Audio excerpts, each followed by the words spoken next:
Yollar uzun, ömür kısa, bizim yaşadıklarımız bir hatiredir.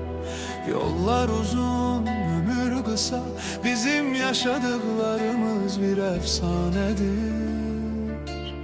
Geçmişe biz baktıkça yaşadıklarımız bir cercivedir, bir resim.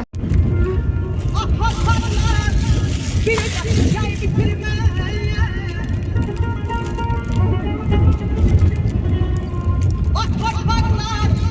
Bir şey bitirme. Düştükler boyama. Aldıklara, kaldı yanlarına, kaldıklara bak.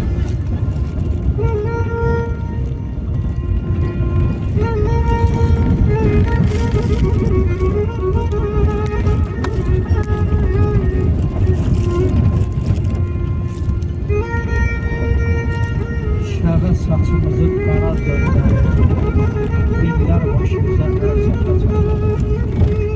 Nuruzgülər ayağında Nurlu ne de baxışları çok salır nəzərdən, Git besimizdi talih git gözlüklər hayırdır. çəkəcək. Yox, saxlayacaq. Memnunum baktım. Bəxtimiz qalxanda şöhrət satmışıq, Əmin qaldırdı. bəxtimiz yatanda gözdən qaçmışıq. Nə qədər nadana ağız atmışıq, boğaz çəkə-çəkə, dil çəkə-çəkə.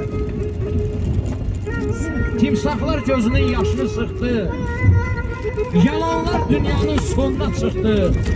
Satqınlar bu xalqın evini yıxdı, saxta kağızlara qol çəkə-çəkə. Qaşmaq Gelse alimana. Yavaş sür suyu da çeksin çeker. Ama şeydi kızdı git geçini git. Yavaş yavaş. Gileyli beyler. Kaçmak gelse Benim alimana. aklına göründü. Görürüm ki işe düşer. Efendim özlerim Allah.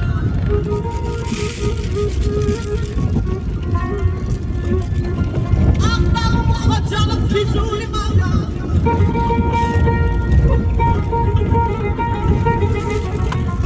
Akdağımı Xocalı Füzuli Allah.